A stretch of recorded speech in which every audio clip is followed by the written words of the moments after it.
Imagine you're sitting with a friend, maybe over a coffee, and the conversation turns to money. Not just how expensive things are, but the whole strange, heavy feeling of it all. That background hum of anxiety about bills, about rent, about the future. You probably recognize that stubborn feeling of being right when you tell yourself you just need to work harder, budget better, that it's all on you to figure it out. Most of us cling to familiar ideas like this because they give us a sense of control, a roadmap, even if the map is leading us in circles. Now, remember when you were a kid and you realized a childhood belief wasn't quite true. Maybe you found out the truth about a holiday character, or you finally understood a family story had been simplified for you. There's that moment of cognitive dissonance, where what you always thought bumps right up against a new, deeper piece of evidence. It can feel unsettling, maybe even a little embarrassing, but it's also the moment a bigger, more real understanding starts to click into place. That exact same tension is happening all around us, right now, about the very nature of debt and money. And to see it, we can borrow the powerful perspective of an anthropologist named David Graeber. Graeber had a simple but world-shifting core idea about debt. He argued that we've gotten the story completely backwards.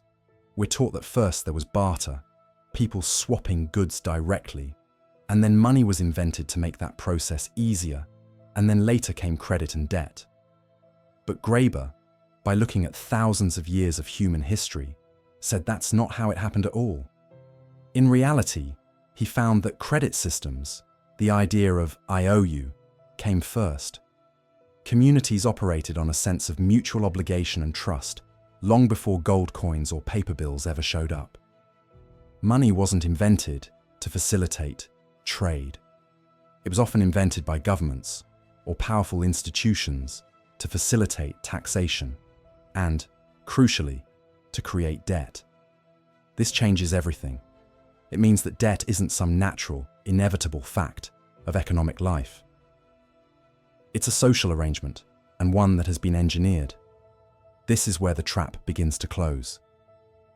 If debt is a human invention, then the rules can be, and have been, designed by those in power.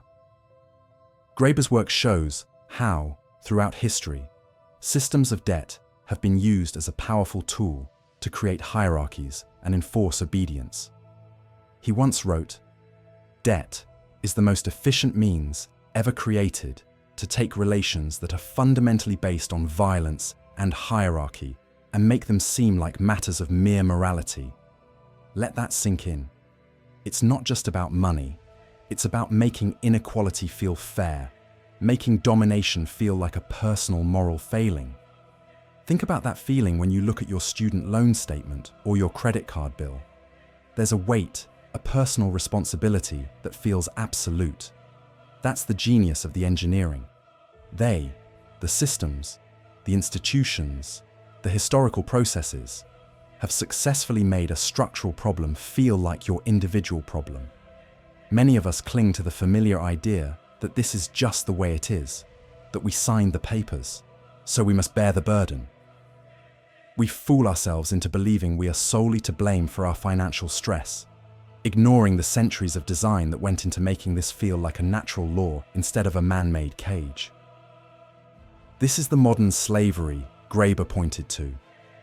Not chains in the literal sense, but the chains of a moral and financial obligation so total that it dictates the choices we make, the jobs we tolerate, the lives we dare to imagine for ourselves. It engineers a world where we must rent our lives to pay for the debt we took on to live them. We are trapped in a cycle of working to pay for the privilege of having worked. Our instinctive thinking wants to keep it simple. It wants to blame the individual. It's easier. It's cleaner. But a deeper awareness, the one Graeber invites us to access, asks us to look at the whole machine. It asks us to see that the anxiety we feel isn't a bug in the system. For those who benefit from our labor and our silence, it's a feature. Recognizing this isn't about dismissing personal responsibility. It's about understanding the immense scale of the playing field we've been dropped onto. It's about realizing the game was designed long before we even learned the rules. This cracks open the entire system for us to see, and at first, it feels like a simple story of good versus evil. We start by seeing things in black and white. We look at the mountain of student loans, the relentless credit card statements, the mortgage that feels like a life sentence, and we think we know the villains. It's the greedy banks, the faceless corporations, the distant politicians. The solution seems just as straightforward. We just need to cancel the debt, regulate the banks, or simply tell everyone to live within their means. This initial phase is comfortable because it gives us clear targets for our anger and simple, if not easy, answers.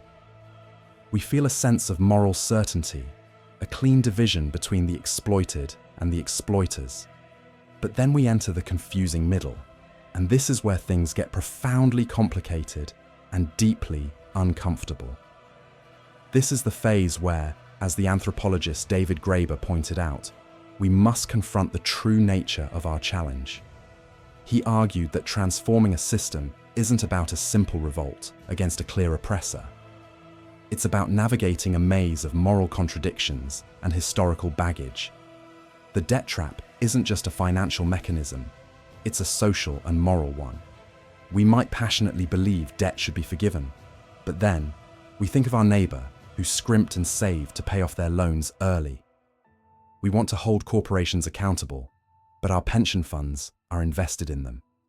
We despise the system, yet we rely on its credit to buy a car to get to work or to cover a medical emergency. Most of us feel uneasy during transitions like this, when old answers stop working but new ones haven't yet come into focus. You might be someone who resists change at first, clinging to the simplicity of the initial outrage because the middle ground feels so murky and fraught with compromise. This is the tough part Graeber described, where we have to sit with the complexity and resist the urge to revert to simplistic knee-jerk reactions. It is precisely in this messy middle that a new kind of clarity begins to slowly emerge, not as a lightning bolt of revelation, but as a dawning awareness. We start noticing subtle shifts in our own behavior. You may catch yourself pausing before reacting lately, not immediately jumping to blame an individual for their debt, but wondering about the circumstances that made it inevitable. This is the crucial shift from what Graeber framed as the knee-jerk reaction, based on a gut feeling of moral indignation, to a thoughtful response, which seeks to understand the underlying structures. The knee-jerk reaction wants to burn the system down right now. The thoughtful response asks what we will build in its place and how we can ensure the new system doesn't recreate the same old hierarchies. This is where we move from seeing debt as a personal failing to understanding it as a primary tool of social control, a way to keep people compliant, working jobs they hate to service balances they never truly agreed to. This new clarity doesn't offer a single easy solution, but it gives us a much more powerful tool, a lens through which to see the world. We begin to understand that our entire economic reality is built on a foundation of promises to pay, and that this foundation is ultimately a social agreement, not a law of nature. It can be renegotiated. We start to see the everyday things around us differently. The apartment lease, the car loan, the buy now, pay later offer at the online checkout. They are no longer just neutral financial instruments, but tiny threads in a vast web of obligation. This awareness is liberating because it means the power to change it lies not in storming a castle, but in rewiring our collective social agreement. We begin to look for and create alternatives, from local credit unions to community lending circles, not as final answers, but as practice for a world where debt is a tool for liberation, not for entrapment. The journey ends not with a finished map, but with the confidence that we are finally learning how to read the terrain. Through this discomfort, we begin to see the faint outline of a new path. It's not a sudden, blinding flash of light, but more like the slow, steady, light of dawn after a very long night. The initial resistance, that powerful urge to retreat back into the familiar confines of our old mindset, starts to lose its grip. We realize that the tightness in our chest, the anxious hum in the background of our day, wasn't a sign that we were broken, but a sign that we were outgrowing something. We were like a tree whose roots had become too large for its pot. The feeling of being constrained wasn't a failure of the tree, but a limitation of the container. This period of unease is the necessary cracking of that old pot, allowing for new growth that was previously impossible. As we sit with this feeling without immediately trying to fix it or run from it, something subtle begins to shift. The stories we've been telling ourselves about who we are and what we're capable of start to show their seams. We might notice how we've been performing a version of ourselves designed to meet external expectations. A character we've played for so long, we forgot it was a role. Letting that character fade feels terrifying at first, like losing a fundamental part of our identity. But in that space, a quieter, more authentic voice begins to speak. It's not loud or flashy. It doesn't have a 10-point plan. It simply knows what feels true and what feels false. And we start, perhaps for the first time in a long time, to listen to it. This is where a fascinating thing often happens, a psychological pattern known as the Barnum effect. We've all experienced it when reading a horoscope or a personality test result that feels eerily accurate. It's our tendency to believe vague, general statements are highly specific to us. But in this journey, we can flip that effect on its head. Instead of accepting vague external descriptions of who we should be, we begin to generate our own specific internal truths. The old model was about fitting ourselves into a pre-made description. The new one is about crafting a description that fits us. And as we do this, you'll likely find daily decisions coming easier. The mental noise that used to accompany simple choices, what to wear, what to eat, how to spend a free hour, begins to quiet down. The compass is no longer spinning wildly. It's slowly, steadily finding its true north. This newfound clarity doesn't mean life suddenly becomes free of challenges or bad days. It means our relationship to those challenges fundamentally changes. We're no longer adding layers of self-criticism and existential dread on top of an already difficult situation. A flat tire is just a flat tire, not a cosmic sign of our incompetence. A disagreement with a loved one is a moment to navigate with compassion, not a verdict on our unlovability. Many notice old frustrations don't bother them as much. The driver who cuts us off, the long line at the grocery store, the burnt dinner. These events lose their symbolic power to ruin our entire evening because we are no longer using them as evidence in a trial against ourselves. We can simply experience the frustration and then let it pass, like a cloud moving across the sky, without building a story around it. This process is deeply personal, and yet it connects us more profoundly to everyone around us. As we shed the armor of a false persona, we become more open, more genuine, and more capable of real connection. We stop seeing others as judges or competitors in a race we never agreed to run. We begin to see them as fellow travelers, each navigating their own unique path through the same human experience. Our conversations become less about performance and more about sharing. Our relationships become less transactional and more authentic. We discover a shared vulnerability that is the true bedrock of trust and community. We realize that our deepest fears and hopes are not isolating. They are the very things that unite us. This shift in perspective is where we truly begin to reclaim our time and our attention. The hours we once spent scrolling through curated highlight reels of other people's lives, feeling a dull ache of comparison, can now be redirected. We might find ourselves picking up a forgotten hobby, not to post about it, but for the simple joy of the activity itself. We might choose to spend an afternoon doing absolutely nothing, without a whisper of guilt, because we understand that rest is not laziness. It is a vital part of a whole life.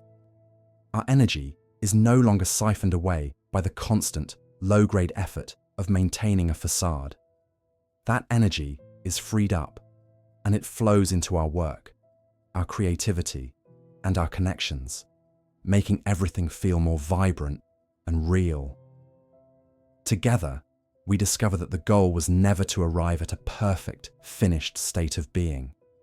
The goal was to engage in the process itself, to be curious, to be present, to be willing to shed what no longer serves us. It is a continuous unfolding, a series of small choices that gradually align our outer life with our inner truth. There is no certificate of completion, no final level to unlock. There is only the ongoing, deeply human practice of showing up for our own lives with a little more courage and a little less fear each day.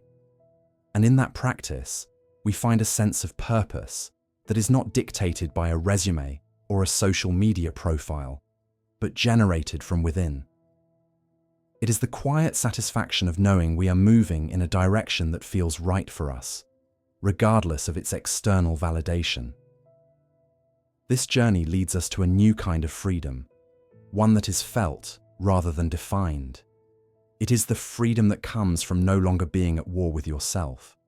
It is the profound and simple relief described by the anthropologist David Graeber, who observed that true freedom often feels less like a soaring eagle and more like finally taking off shoes that never quite fit. You never realized how much constant, subtle pressure you were enduring until the moment you release it, and you are suddenly, wonderfully, standing on your own 2 feet, grounded and complete.